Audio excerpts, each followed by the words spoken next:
Bonsoir à tous, bienvenue sur ma chaîne, bienvenue aux nouveaux abonnés. Je remercie les abonnés pour votre fidélité, vos commentaires, vos partages. Je vous retrouve aujourd'hui pour une nouvelle guidance sentimentale pour tous les liens d'âme. Nous verrons dans quelle énergie est le masculin sacré, puis dans quelle énergie est le féminin sacré, où en est la relation, quelles sont les choses à travailler ou à libérer, et comment ça va évoluer. Pour cela, je vais utiliser différents oracles. Vous retrouverez les références dans le descriptif de la vidéo. Il s'agit d'une guidance générale. Ne prenez que ce qui résonne en vous. Un mot, une phrase, toute la vidéo. Je vous invite également à consulter les autres guidances pour avoir des compléments d'information. Et pour une guidance personnalisée, il suffit de prendre rendez-vous sur mon site et je vous enverrai votre guidance personnalisée par un lien YouTube privé par mail. Allez, on commence et nous allons voir dans quelle énergie est le masculin sacré aujourd'hui. Le masculin sacré, c'est une énergie yang, une énergie d'action, ça peut être un homme ou une femme. Donc vous adaptez à votre situation. Nous avons le bâtisseur avec le chiffre 5.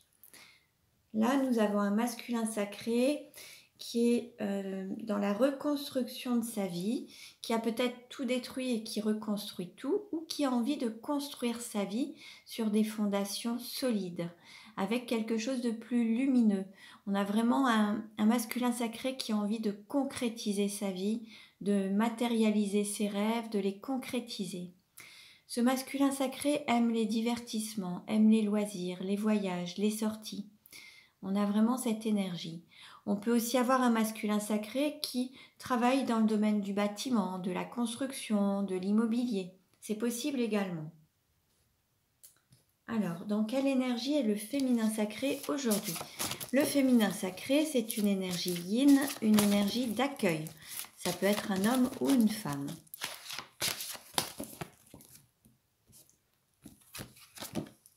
Nous avons la princesse avec le chiffre 3.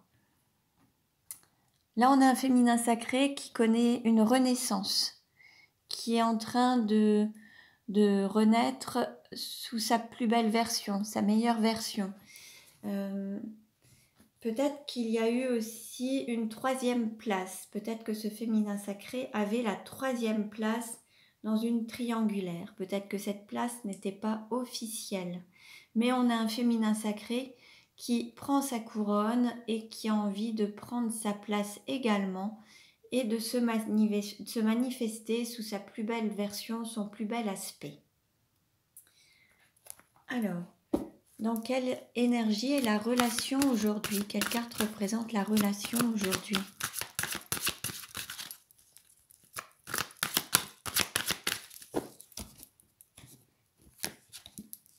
Nous avons le corps physique. Là, on a vraiment envie d'incarner la mission d'âme, la mission de vie, d'incarner cet amour divin dans le corps, la chair, la matière. Il y a vraiment cette volonté de construction, de conception, d'incarnation, de matérialisation. C'est vraiment l'énergie actuelle en tout cas. Allez, on continue et nous allons voir comment le masculin sacré peut-il mieux s'aimer. Comment le masculin sacré peut-il mieux s'aimer? On lui dit, s'aimer, c'est se donner la priorité. Se donner la priorité, c'est savoir dire non aux autres pour mieux se dire oui. Alors, ce n'est pas être égoïste, hein, c'est vraiment penser à soi, s'écouter. Sortir aussi parfois d'une forme de dualité. Certains vont dire oui à leur entourage, alors qu'au fond d'eux, ils ont envie de dire non, mais pas par peur de blesser ou de ne plus être aimés. Ils vont dire oui, même s'ils sont fatigués, même s'ils sont au plus bas, même s'ils n'ont pas envie, ils diront oui. Et se donner la priorité, c'est être à l'écoute de son corps, de ses désirs, de ses envies, et de dire oui si c'est le cas, sinon c'est de dire non et de se reposer ou d'être vraiment à l'écoute de soi, de ses désirs et de ses envies. Alors, comment le féminin sacré peut-il mieux s'aimer? S'aimer, c'est se choisir. On est un petit peu dans le même état d'esprit, hein. Se choisir, c'est aussi se donner la priorité, c'est faire des choix qui sont salutaires pour vous et votre environnement. Mais c'est se choisir, prendre des décisions pour soi déjà, pour être bien et en accord avec ses choix, pour être en accord avec soi-même et en harmonie en fait. C'est se donner aussi une forme de priorité. Donc l'un et l'autre, ça se retrouve. Il se peut que vous soyez voilà, sur une problématique commune, mais là l'idée c'est vraiment de se donner cette priorité et de se choisir. Allez, on continue et nous allons voir avec les cartes lumière. Alors, quel message pour le masculin sacré? Avec les cartes lumière, quel message pour le masculin sacré? On nous parle de colère. Là, on a une émotion. Et on lui dit, libérez-vous de votre colère intérieure. Elle trouble votre discernement. Bon, là, il y a un volcan à l'intérieur. Alors, pour ceux qui seraient dans cette colère, vous pourriez même avoir des brûlures d'estomac, des rôes, des reflux. Vraiment une colère intériorisée, mais qui peut se manifester par des brûlures d'estomac. Et alors là, on vous dit qu'il faut vraiment vous libérer de cette colère pour agir ou penser avec discernement et ne pas être dépassé par ses émotions et être géré par ses émotions. L'idée, c'est d'être en paix, apaisé pour pouvoir prendre les décisions ou avoir des réactions ou des agissements ou des paroles ou des pensées de manière paisible, sereine, réfléchie, tranquille et ne pas réagir avec cette émotion de colère. Alors, quel est le message pour le féminin sacré? Avec les cartes lumière, quel message pour le féminin sacré? Alors là, on a le roi. Là, c'est une carte d'ombre. Et le roi, on lui dit, vous faites preuve d'autorité, essayez plutôt d'inspirer la confiance. Alors, certains ou certaines vont utiliser leur autorité avec la peur. Le fait de donner des ordres, d'être très autoritaire, rigide dans la manière de parler, d'agir, d'être vraiment dans une sévérité, plutôt que d'avoir une autorité naturelle qui s'exprime naturellement parce qu'on est totalement aligné, totalement en accord avec soi-même. Lorsqu'on a une autorité naturelle, lorsqu'on est vraiment aligné, lorsqu'on utilise une sorte de force ou les cris ou autre, c'est qu'il y a un désaccord à l'intérieur de soi. Il peut y avoir la tête qui dit bon bah il faut être comme ci comme ça, puis le cœur qui est des failles en fait, et le fait d'être aligné. Si vous dites non, vous ressentez non, vous pensez non, et la personne en face de vous l'entendra. Si par contre il y a une disharmonie ou un manque d'alignement, la personne, votre interlocuteur face à vous ne verra pas forcément ce que vous voulez exprimer et ira dans cette faille. Ça se fait aussi vis-à-vis des animaux ou même les enfants quand ils sont tout petits. Ils arrivent parfois à voir les failles pour vous faire fondre ou craquer parce qu'ils savent qu'il y a le cœur. Dans la tête, vous dites non, tu n'auras pas de deuxième bonbon. Et dans votre cœur, quand ils viennent vous demander un bonbon, vous dites « Oh, il est trop mignon, il me fait craquer » et hop, vous cédez. Donc là, l'idée, c'est de savoir dire non, mais c'est-à-dire d'avoir les pensées, les paroles, les actes, les ressentis pour être totalement alignés. Pareil, si vous voulez demander une augmentation au service RH ou au service paye ou à votre direction, si à un moment vous vous dites « je pense que je mérite cette augmentation, je vais demander cette augmentation », dans mon cœur j'ai confiance parce que je le mérite et je sais que j'y ai droit et donc je vais passer le cap du bureau, la porte du bureau pour demander cette augmentation et vous en ressortirez, vous l'aurez. Si par contre vous demandez une augmentation mais que vous vous dites « bon, allez, je vais demander mon augmentation. Dans ma tête, je pense que j'ai fait mes objectifs. Dans mon cœur, est-ce que je la mérite vraiment ?» Et donc, vous y allez. Là, vous pouvez être sûr que vous n'aurez pas cette augmentation telle que vous l'escomptiez. Et d'autres qui ne mériteraient pas cette augmentation pourraient l'avoir parce qu'eux, ils sont totalement alignés.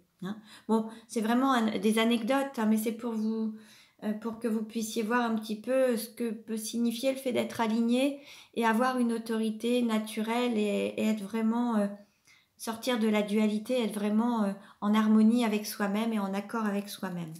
Voilà. Allez, on continue. Allez, nous allons voir maintenant. On va voir quelle carte représente le sentiment du masculin sacré pour le féminin sacré.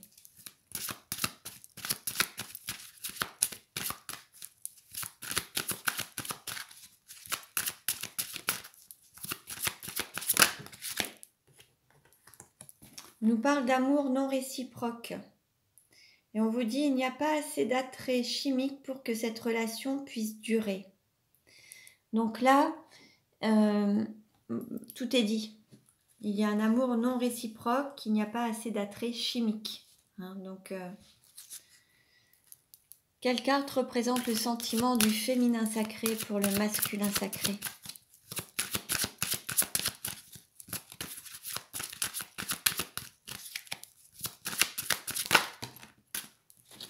Et il y a beaucoup de cartes.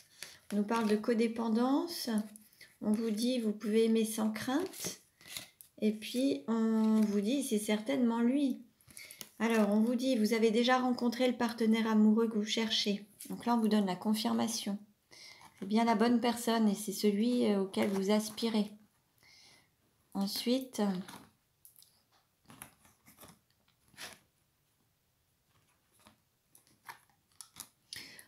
on vous dit, vous pouvez aimer sans crainte. Ouvrez votre cœur pour donner et recevoir l'énergie la plus élevée entre toutes. Là, vous pouvez oser ouvrir votre cœur et aimer.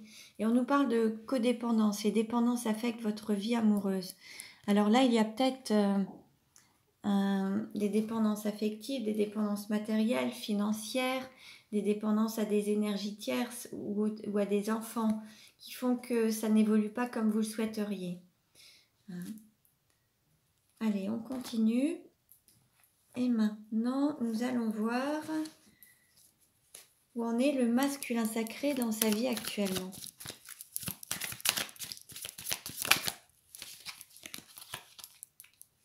On nous parle d'authenticité, d'enfant intérieur, de petites flammes d'amour. Bon là, en fait, il y a cette flamme qui est là, il y a cette passion. On nous parle d'authenticité, de se reconnecter à son enfant intérieur, se reconnecter à la joie, être à l'écoute de son enfant intérieur. Et être authentique envers soi-même, loyal, c'est ne pas se mentir, c'est être vrai envers soi-même. Et le fait de se reconnecter à sa flamme intérieure, ça peut être aussi au chakra sacré ou le chakra racine. En tout cas, c'est aussi le fait de pouvoir concevoir, écouter ses désirs, ses envies, ses besoins. Où en est le féminin sacré dans sa vie actuellement ?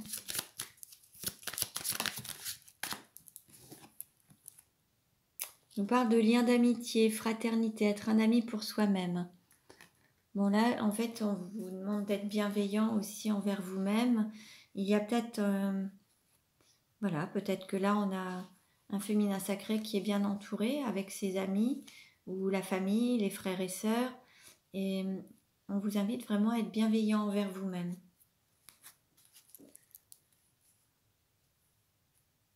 Comment est perçu le masculin sacré par le féminin sacré ? Alors, comme une personne qui veut tout organiser, tout gérer, quelqu'un qui veut que tout soit carré, tout maîtriser. Quelqu'un qui peut aussi avoir beaucoup de patience et qui est protégé. Ça, c'est la manière dont est perçu le masculin sacré par le féminin sacré, avec une sécurité matérielle financière. Comment est perçu le féminin sacré par le masculin sacré ?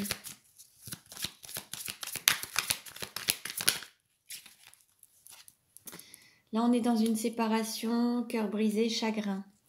Là, on a le masculin sacré a l'impression peut-être d'avoir brisé le cœur de son autre. En tout cas, il a l'impression que son autre a du mal à se remettre de cette séparation. Là, actuellement, on nous parle de relations où vous êtes séparés. Chacun fait son chemin, chacun de son côté. Et là, on a un masculin sacré qui perçoit son féminin comme une personne qui a eu vraiment un gros chagrin, le cœur brisé lors de votre séparation en fait. Comment le masculin sacré désire-t-il le féminin sacré?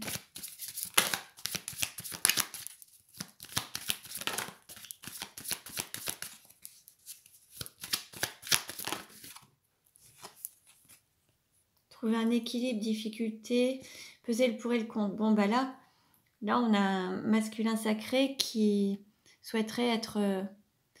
alors, soit que son féminin trouve un équilibre émotionnel, qui puisse retrouver cet équilibre à la fois dans la relation, dans sa vie émotionnelle, en fait dans différents domaines.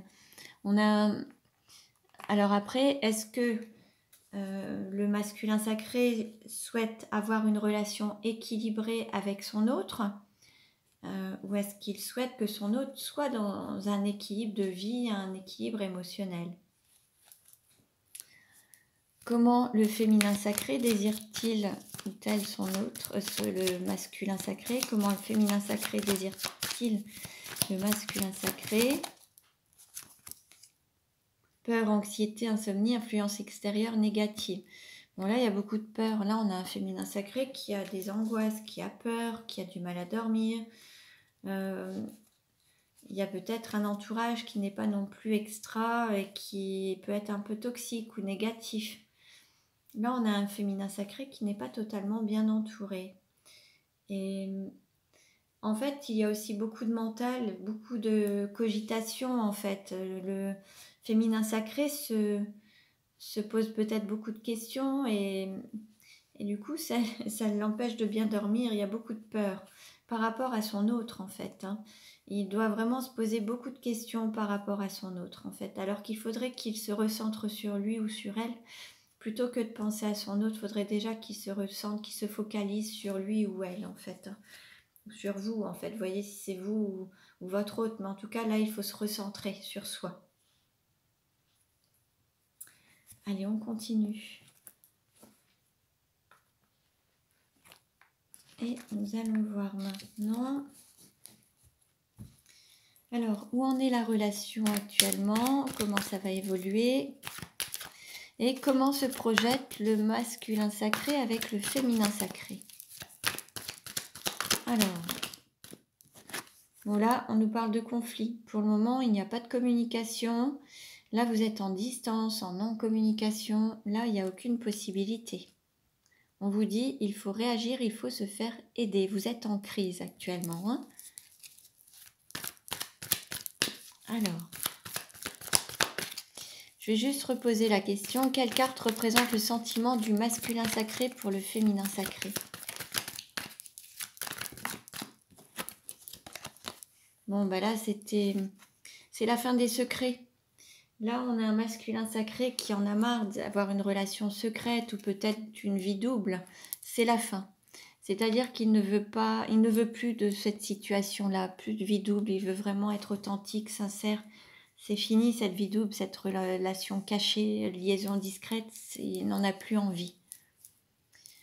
Quelle carte représente le sentiment du féminin sacré pour le masculin sacré?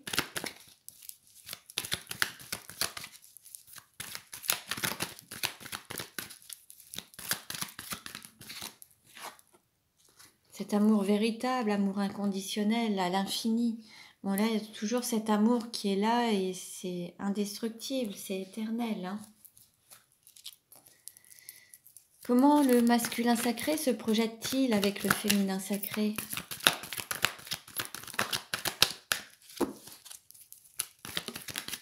Hop. Alors là, on voit un côté paternel. Alors, est-ce que le masculin sacré est plus âgé que le féminin sacré? Est-ce qu'il y a une différence d'âge? Est-ce qu'il a tendance à avoir ce côté un peu maternant ou le fait d'être protecteur?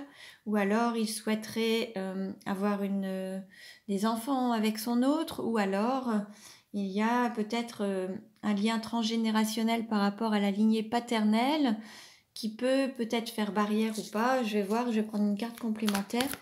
Comment le masculin sacré se projette-t-il avec le féminin sacré?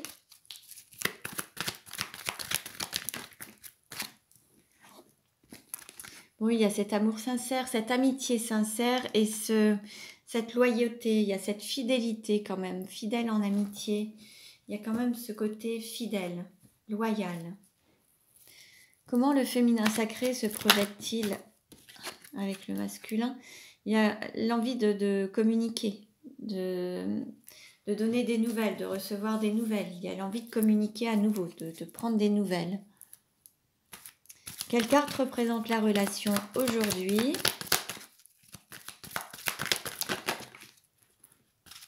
Alors, on a ces 3 cartes qui ont sauté. Bon, il y a toujours ce coup de foudre. Il va y avoir une transformation, ce qui va vous permettre de dépasser les difficultés. Vous allez réussir à aller vers un changement qui va vous permettre vraiment de dépasser les difficultés. On vous invite à garder la foi, à garder confiance. Il y a toujours ce coup de foudre, cet amour vraiment très fort.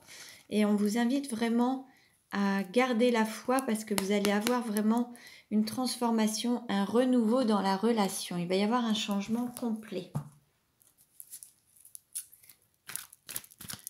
Qu'est-ce qui va aider ou contrecarrer la relation ?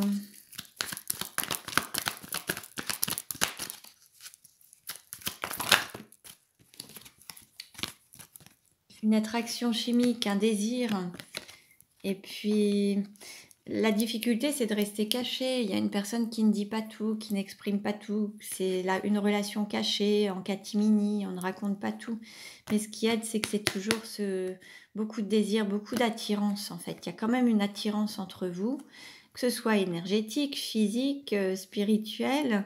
Mais il y a une personne qui ne dit pas tout, qui n'exprime pas ses sentiments, qui cache des choses, qui peut-être se ment à elle-même. Mais bon, si c'est le masculin sacré, on le voyait qui allait vers cette authenticité quand même.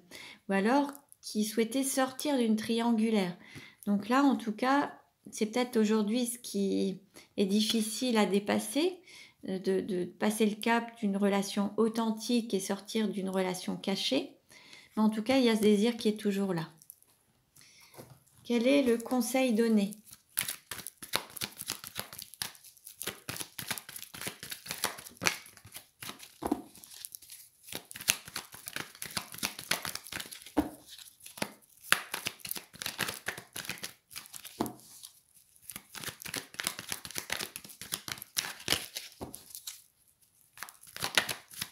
Voilà. Bon, on vous demande de faire preuve de sagesse, de trouver un équilibre intérieur pour que ça puisse se manifester à l'extérieur. Là, l'idée, c'est d'avoir un équilibre énergétique, vos chakras, de retrouver cette sagesse intérieure, en fait, pour pouvoir faire preuve de bon raisonnement. Si vous êtes en équilibre intérieur, vous n'agirez pas avec vos peurs ni vos émotions, mais vous agirez vraiment avec votre cœur et votre âme, en fait, en accord. On nous parle d'alignement, d'équilibre. Alors, comment ça va évoluer à court terme ?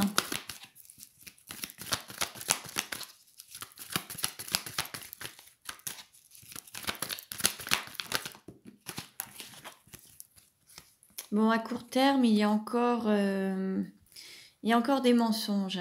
Il y a encore il faut vraiment guérir ce cœur qui a été profondément blessé à cause d'une forme de trahison.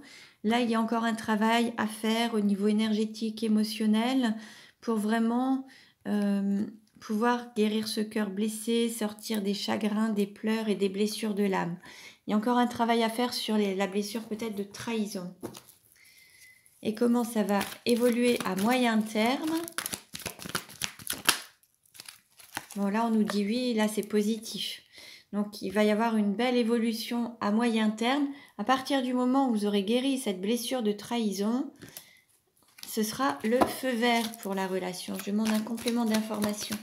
Comment ça va évoluer à moyen terme ? Bon, bah super. On a l'happy end. Bon, bah voyez, on a le couple, on a cet happy end, le bonheur, l'harmonie, la vie en rose. Bon, il y a encore un petit peu de travail à faire pour guérir les blessures. L'amour est toujours là, l'amour est toujours présent. Il y a des énergies tierces qui peuvent gêner encore. Il peut y avoir encore des petits blocages par rapport à ça. Il y a encore des blessures à guérir. Donc, l'idée, c'est de faire vraiment un travail personnel sur soi pour guérir ces blessures, pour être en équilibre intérieur, en équilibre émotionnel pour pouvoir ensuite avoir une relation sereine et être vraiment dans cet amour qui sera fluide et ce sera vraiment l'harmonie en fait, hein. Donc voilà pour vous, pour aujourd'hui. J'espère que cette guidance vous a plu. Vous pouvez liker. Vous pouvez également vous abonner si ce n'est déjà fait. Vous pouvez aussi cliquer sur la cloche pour recevoir les notifications des prochaines vidéos. Je vous remercie pour votre écoute. Je vous dis à très bientôt et prenez bien soin de vous.